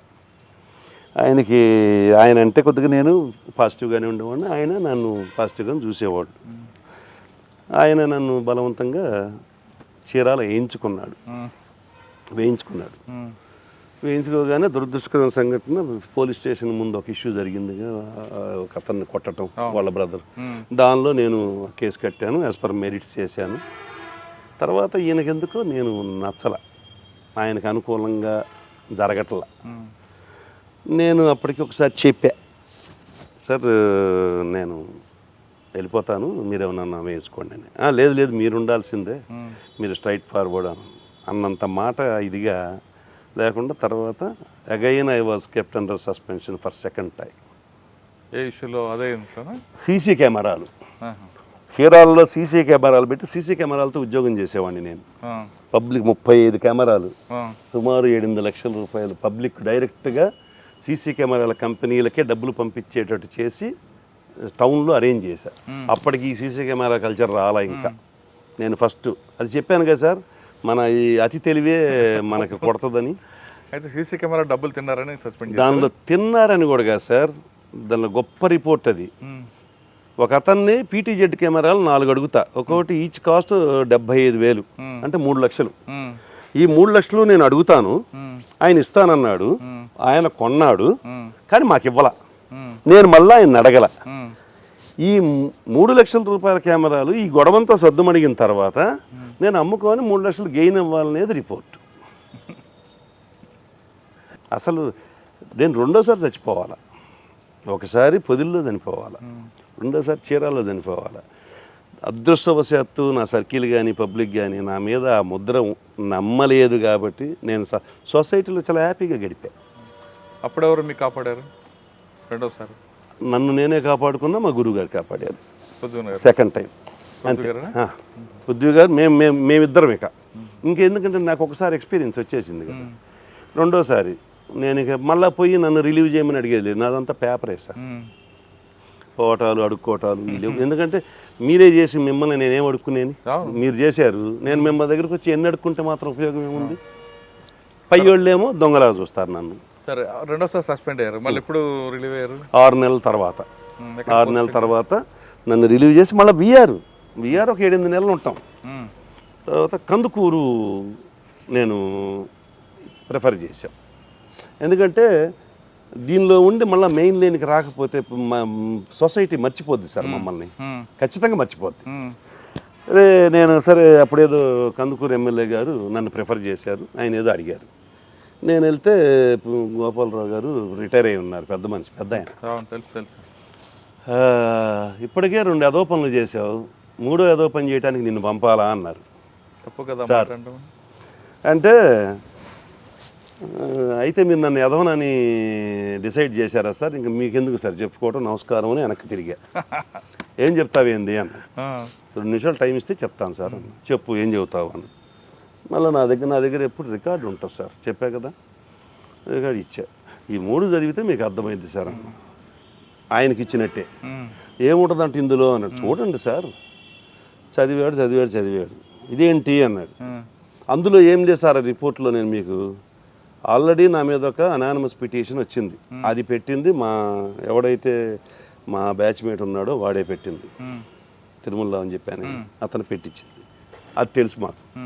Anonymous petition cannot be enquired as per vigilance commission report ఉంది, ఇందులో సర్క్యులర్ ఉంది.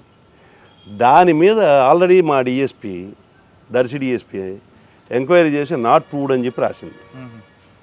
నన్ను ఈ సివిల్ మ్యాటర్లో నా మీద ఏదో ఒకటి చేయాలి కదా, ఆ పిటిషన్ని మళ్ళీ బయటకు తీసి దాని మీద ప్రజెంట్ ఉన్న డిఎస్పీతో మళ్ళీ రాయించుకొని నన్ను సస్పెండ్ చేశారు. చదివాక ఏమన్నాడు గోపాలరావు గారు? ఇంకే అనేది ఏం లేదు, మరి చీరాలది ఏంది అని అడిగారు. అంటే 50% తగ్గింది పోయింది సార్కి, ఇదేదో పర్వాలేదు అని. అదేందన్నా దాన్ని చూపించా, ఇదిగోండి సార్ రాసిన రిపోర్ట్లో నేను తిన్నానన్న అమౌంట్ ఇదిగోండి సార్, ఫ్యూచర్లో అంట సార్, ఇప్పుడు కాదంట సార్ అని. సరే చూసి సరే చూస్తాలే పో అన్నారు. తర్వాత మళ్ళీ ½ అవర్ తర్వాత మళ్ళీ పిలిచి సరే ఇస్తాలే అని చెప్పాను. తర్వాత ఒక 10 రోజులకి కందుకూరు వచ్చింది. కందుకూరు నుంచి మళ్ళీ మెయిన్ లైన్కి వచ్చేసా. మెయిన్ లైన్కి వచ్చిన తర్వాత మనకి ఎక్కడికి పోయినా మనకు ఒకటి ఉంటుంది కదా సార్, నా సర్కిల్లో ఒక లాకప్ డెత్ లోపాడు. లాకప్ డెత్ అంటే అతన్ని తీసుకొని వస్తుంటే హార్ట్ స్ట్రోక్ వచ్చింది. Custodial death. మా ఎస్ఐ తీసుకొని వస్తుంటే స్ట్రోక్ వస్తుంది, ఇమీడియట్ హాస్పిటల్ తీసుకెళ్తాడు. నేను అప్పుడు సెలవులో ఉన్నా. అప్పుడు సత్యేష్ బాబు గారు, ఈ హెల్ప్డ్ మీ అలాట్. సత్యేష్ బాబు గారు కూడా ఆ రోజున అది యాజ్ పర్ మెరిట్స్ ప్రకారంగానే పోయింది. అతను ఒక మంచి దొంగ, అతను చనిపోవడం. ఆ తర్వాత అదొకటి అయింది. అంటే ఎక్కడున్నా ఏదో ఒకటి సుఖంగా అయితే ఉండే పరిస్థితి లేదు. ఈడ కొద్దిగా ప్రశాంతంగానే ఉన్నాను. అక్కడి నుంచి ఎక్కడికొచ్చారు? ప్రమోషన్ వచ్చిందా? అక్కడి నుంచి సార్ కందుకూరు నుంచి మళ్ళీ 2019 ఎలక్షన్స్కి మళ్ళీ నన్ను లేపారు సార్. అప్పుడు కోయ ప్రవీణ్ సార్ ఎస్పీ, నేను ఎస్బీ సార్ దగ్గర. ఎస్బీ అక్కడ సారు 2 months 47 రోజులు 48 రోజులు ఉన్నారు సార్. ఎలక్షన్ ముందు 2 రోజుల ముందు సారు నేను ట్రాన్స్ఫర్ చేశారు. తర్వాత సిద్ధార్థ కౌశల్ గారు, సిద్ధార్థ కౌశల్తో 2 సంవత్సరాలు పనిచేశాను, 2.5 సంవత్సరాలు చేశాను. SB. ఇంకా నేను ఆయన దగ్గర కొంతకాలం తర్వాత కనిగిరి సిద్ధార్థ కౌశల్ గారు నన్ను కనిగిరి పంపించారు. అచ్చా. ఆయనే కనిగిరి పోయిన తర్వాత కనిగిరిలో కూడా దగ్గర 1.5 years చేశాను సార్. కరోనా టైం సగం అక్కడ కనిగిరి అయిపోయింది. కనిగిరి నుంచి మళ్ళా విఆర్ తర్వాత మళ్ళీ ఎస్బి, అప్పుడు మల్లికా గారికి మేడం. ఎస్బిలో 1 నెల ఉన్నాను, మళ్ళీ ఎస్బి నుంచి లేపి మళ్ళీ విఆర్ అయిన తర్వాత మల్లికా గారికి మేడం టైంలోనే సిసిఎస్ అన్అఫిషియల్గా సిసిఎస్లో చేసేవాడిని. సిసిఎస్లో కూడా నేను ఏడున్నా ఏదో ఒక రికవరీ ఉంటానే ఉంటుంది నాది.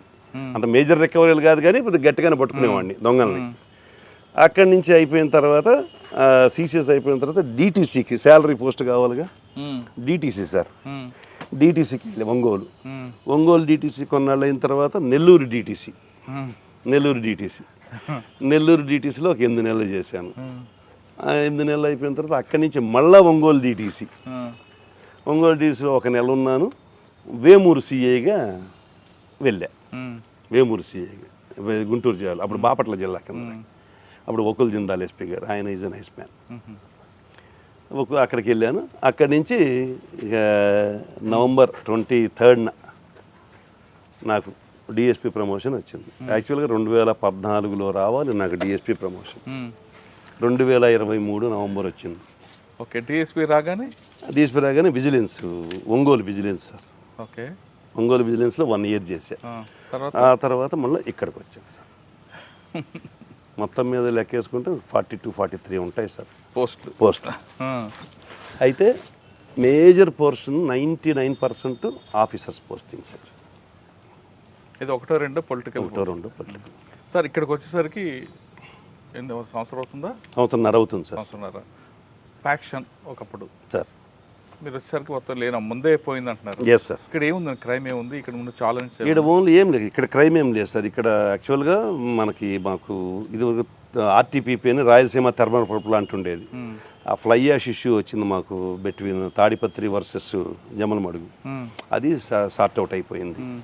ఈ మేజర్ ఇష్యూస్ అవే తప్ప ఓన్లీ 498 కేసులు, 324 కేసులు, పొలం తగాదా కేసులు ఎక్కువగా. ఈ సూయిసైడల్ డెత్స్ ఎక్కువే సార్. పురుగు మందు తాగటాలు అవి ఎక్కువ, కానీ ఫ్యాక్షన్ లేదు. దొంగతనాలు ఎక్కువ. Faction 0 sir. అసలు ఫ్యాక్షన్ ఇప్పుడు ఈరోజు మాట్లాడడానికి కూడా లేదు. ఆ ఉన్న వాళ్ళందరూ కూడా ఎవరి పనిలో వాళ్ళు ఉన్నారు, వేరే చోటకి వెళ్ళిపోయి ఉన్నారు. పొలిటికల్ ఇన్ఫ్లుయెన్స్ కూడా మాకు సార్. మేము చెప్పినా వింటారు ఎమ్మెల్యే గారు. అవునా? Okay, good. మేము ఫలానా ఇదని చెబితే ఆయన చాలా పాజిటివ్గా రెస్పాండ్ అవుతాడు. ఆయన కూడా మాకు వాళ్ళని తీసుకురా వీళ్ళని తీసుకురా అని చెప్పి మాకైతే చెప్పరు. మేము మా సబ్ డివిజన్ మాత్రం పొలిటికల్ ఫ్రీగానే ఉద్యోగం ఉంది సార్. మాకు ఫ్రీడమ్ ఇస్తారు, మేము ఏదైనా అడిగినా చేస్తారు. మొత్తానికి జమ్మలమడుగు ఇప్పటికి కొద్దిగా ప్రశాంతంగా ఉన్నట్టు లెక్క. Total my service. ఫైనల్గా చెప్పండి సార్. ఒక ఎంఆర్తో గొడవపడి, తహసీల్దార్ గొడవపడి సార్ యూనిఫామ్ సర్వీస్ మీద ఇంట్రెస్ట్తో వచ్చారు సార్. ఇక్కడ చాలా ఒడిదుడుకులు ఎదుర్కొన్నారు సార్. ఎప్పుడే అనిపించలేదా ఎందుకు వచ్చాం వెళ్ళిపోదామని? అసలు ట్రైనింగ్లోనే వెళ్ళిపోదాం అనుకున్నాను సార్.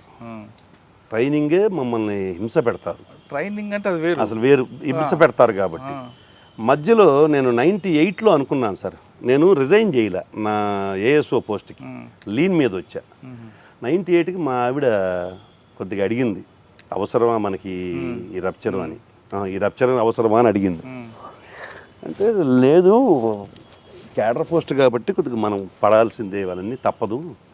అప్పుడు ఓకే, కానీ సస్పెండ్లు అవ్వడం, మనం ఎవరైతే మనం నమ్ముతాం వాళ్ళే మనకు ఎదురు తిరగడం, ఏ డిపార్ట్మెంట్ అయితే మనకి మన డిపార్ట్మెంట్ కోసం ఒబే చేస్తాం వాళ్ళే మీకు ఎదవా అన్నం లేదంటే ఇటు మాట్లాడుతుంటే సార్, ఆఫీసర్లు అనేవాళ్ళు వాళ్ళ దగ్గర ఉన్న ఫస్ట్ ఇన్ హ్యాండ్ ఇన్ఫర్మేషన్తో మాట్లాడుతుంటారు సార్. మనం we cannot taken into cognizance. ఎప్పుడు కూడా ఆయనకి పూర్తిగా మన గురించి ఆఫీసర్స్కి కొంతే తెలుస్తారు. వెంకటేశ్వరరావు పలాన్సీ సస్పెండ్ అయ్యాడు, ఆ యాంగిల్లోనే మాట్లాడతారు. అందుకే నేను ఫస్టే చెప్పాను, వన్స్ సస్పెండెడ్ అంటే సస్పెండెడ్ ఆఫీసర్ కానీ చూస్తారు లైఫ్ లాంగ్. మన దానిలో అంతే. మిగతా వాళ్ళంతా doesn't mean that all are good అని కాదు. దొరికినోడు దొంగ డిపార్ట్మెంట్ అయితే ఒకసారి స్టడీ చేస్తారు కదా, స్టడీ. కానీ వాళ్ళకి అంత సమయం ఉండదు సార్. మనం అనుకోవటం కాదు, మన గురించి ఆలోచించేంత ఉండదు. బట్ మనం పోయినప్పుడు చాలామంది మాట్లాడటం చేతగాక మాట్లాడటానికి భయపడి చెప్తే వింటారు సార్ ఆఫీసర్లు. మేము చాలామంది దగ్గర ఉన్నా చెప్తే వింటారు. ఇప్పుడు మమ్మల్ని దగ్గరికి తీసుకున్న ఆఫీసర్ నా ఐపీఎస్లో నాకు పోస్టింగ్స్ అన్నీ, మరి వాళ్ళందరూ ఎలా తీసుకున్నారు? వాళ్ళ దగ్గర చేశాం కాబట్టి వాళ్ళకి ఫలానా తెలుసు. చెయ్యని ఆఫీసర్ వస్తారు తెలియక అనుకుంటారు. వాళ్ళు అన్నారని మనం బాధపడాల్సిన పని లేదు సార్. అయితే దాన్ని మనం కాంట్రడిక్ట్ చేయగలగాలంటున్నాను. అదే చెప్పానే సార్, గోపాలరావు గారు 2 ఏదో పనులు చేసామన్నారు. నేను చెప్పిన తర్వాత నేను మరి మీ సీట్లో ఉన్న వాళ్ళని కామెంట్ చేయాలి సార్, నేను ఎట్లా చేస్తాను సార్ అన్న. అర్థం చేసుకున్నారు, పోస్ట్ ఇచ్చారు. అది ఉంది ఇది ఉంది. కాకపోతే చెప్పుకునేంత ధైర్యం నాలాగా అందరికీ ఉండకపోదు. మాకు గురువు గారు ధైర్యం ఇచ్చారు కాబట్టి ఆ గురువు గారి నీడలో వెళ్తున్నాం. ఎక్కడ ఆఫీసర్లు మమ్మల్ని ఇంతవరకు నువ్వు అలా చేసావు ఇలా చేసావు అని తిట్టిన దాఖలా నా సర్వీసులో లేదు సార్. 100% జాబ్ సాటిస్ఫాక్షన్ అయితే ఉంది. ఇన్ని బాధలు పెట్టినా, ఇన్ని బాధలు ఉన్నా, నేను అంటే బాధలు ఆ ఒక్క 2 బాధలే. మిగతా డిపార్ట్మెంటల్గా డిఎస్పీతో 2 సంవత్సరాలు 2 నెలలు మాట్లాడకుండా ఉద్యోగం చేశానంటే ఒంగోలు హెడ్ క్వార్టర్స్లో ఆషామాషిగా ఎట్లా పడితే అట్లా చేస్తే ఒప్పుకుంటారా సార్ ఆఫీసర్లు? ఎస్పీ గారు ఏమలేదా ఎందుకు మాట్లాడాలి డిఎస్పీతో? ఎస్పీ గారు నాకు ఫుల్ ఆయన చెప్పారు కదా, ఏది ఉంటే అది మనం ఇతను తప్పేం లేదనుకున్నాడు నాకు. కానీ మీకు ఇమ్మీడియట్ బాస్ డిఎస్పీ కదా, ఆయన మీరు ఇగ్నోర్ చేయడం, బైపాస్ చేయడం. ఇగ్నోర్ చేయలేదు సార్, ఎక్కడ ఇగ్నోరెన్స్ లేదు. ఆయన నాతో సరిగా మాట్లాడేవాడు కదా, ఎక్కడా కూడా హయ్యర్ ఆఫీసర్ని లెక్క చేయకపోవటం అది లేదు సార్. నాది ప్రోటోకాలే. ఆయన పలకరించినా పలకరిగిపోయినా నేను పోయి నమస్కారం పెట్టి రావాల్సిందే. నన్ను అసలు పలకరించేవాడు కాదు, కూర్చోమనేవాడు కాదు. క్రైమ్ మీటింగ్లో నన్నొక్కడనే పాయింట్అవుట్ చేసేవాడు. నిన్న జరిగిన కేసు కూడా అడిగేవాడు నన్ను. నేను దానికి కూడా తయారు చేసుకొని పోయేవాడిని. ఆయన కోసం అప్డేషన్ అలవాటు చేసుకున్నా. నాకు ఒకసారి సత్యనారాయణ ఐజీ గారు నా స్టేషన్ విజిట్ చేశారు. సడన్గా వచ్చాడు. నేను ఆ రోజు ఉదయం గుంటూరు ఐజీ చేశారు సత్యనారాయణ. ఆయన వచ్చి చూసి నా డైరీ తీశాడు. డైరీ అప్పటికి 10 గంటల వరకు, ఉదయం 10 గంటల వరకు రాసి ఉంది. చూసాడు, సంతకం పెట్టాడు, పోయాడు. ఇంకొక పోలీస్ స్టేషన్లో, ఐ డోంట్ నేమ్ ఇట్, ఇంకో పోలీస్ స్టేషన్కి వెళ్ళాడు. 15 రోజులు డైరీ రాయలా. క్రైమ్ మీటింగ్ పెట్టాడు మాకు. అందరిని పిలిచి నీ క్రైమ్ ఎంత అని అడిగాడు నన్ను. ఇయర్లీ 500-600 ఉంటుంది సార్ అన్న. అతను లేపి నీ క్రైమ్ ఎంత అన్నాడు. What great thing you are doing. 600 crime ఉన్న అతను డైరీ అప్డేట్గా రాశాడు, నువ్వేమో 15 రోజులు డైరీ లేదు. అతనికి రీజన్స్ ఉన్నాయి. అంటే చెప్తున్నా, రికార్డ్ అప్డేషన్ అనేది చాలా బాగుండేది. మనీష్ కుమార్ సిన్హా ఏఎస్పీగా చేసేటప్పుడు ఫస్ట్ ఆయనకి నాకు టర్మ్స్ లేవు. సారు మిస్రిప్రజెంట్ చేసుకున్నారు. అందరు ఆఫీసర్లు సార్ ఆ టెంపరీగా కాసేపు ఉన్న తర్వాత ఆఫీసర్లు మంచోళ్ళు సార్. అంతే. అంటే మీ గురించి పూర్తి తెలుసున్నాక రియలైజ్ అవుతారు మాకు జరిగింది అది. అలా జరిగింది అన్నమాట. సరే, ఇప్పుడు ఈ డిపార్ట్మెంట్ గురించి మీరు పూర్తి స్టడీ చేస్తారు. ఈ డిపార్ట్మెంట్లో రావాలనుకున్న వారికి మీరు ఇచ్చే మెసేజ్ ఏంటి సార్? ఇప్పుడున్న పరిస్థితుల్లో ఎట్టి పరిస్థితుల్లో ఈ job is a very good job sir. 10 మందికి సాయం చేయగలిగే జాబ్, మనము సెల్ఫ్ సాటిస్ఫాక్షన్ ఇచ్చే జాబ్ సార్ ఇది. అయితే ఇప్పుడున్న పరిస్థితుల్లో ఎంతవరకు వాళ్ళు చేయగలరు ఏందనేది అది మీ నిర్ణయానికే వదిలేస్తున్నాను. నేనైతే జాబ్ని తప్పుపట్టను, డిపార్ట్మెంట్ తప్పుపట్టను. అందరూ గుడ్ ఆఫీసర్స్ రమ్మటారు. 100% రావాల్సిందే. ఎవరు రాకపోతే వ్యవస్థ పోద్ది సార్. ప్రజలకి సేవ చేయాలంటే the best platform police department అంటున్నారు వెంకటేశ్వర గారు. ఆయన ఈ డిపార్ట్మెంట్లో చాలా ఒడిదుడుకులు చూసినా ఇంకా డిపార్ట్మెంట్ ఆయనకి చాలా గుర్తింపు ఇచ్చింది కాబట్టి డిపార్ట్మెంట్ని మాత్రం ఎటువంటి పరిస్థితుల్లో ఒక మాట పడినవని అంటున్నారు. ప్రజలకి మంచి సేవ చేయొచ్చు, మిగతా డిపార్ట్మెంట్ కన్నా పోలీస్ డిపార్ట్మెంట్లో ఎక్కువ సేవ చేయొచ్చు కాబట్టి ప్రతి ఒక్కరు కూడా పోలీస్ డిపార్ట్మెంట్ రండి, సొసైటీ కోసం పనిచేయండి అంటూ అతను చెప్తున్నారు. ఇది వారం వెంకటేశ్వర గారితో ఎక్స్క్లూజివ్ ఇంటర్వ్యూ. వచ్చే వారం మరొక ఇస్తాం, మళ్ళీ కలుద్దాం. అంతకు నమస్తే. Thank you very much. Thank you sir.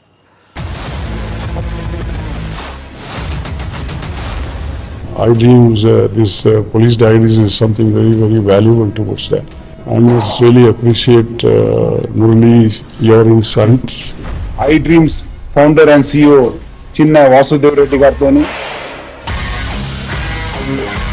Muralidhar crime stories చాలా ఫేమస్ అయిపోయినాయి.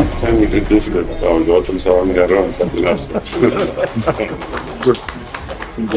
Well done. congratulate him for doing so well. And I congratulate him, his boss also.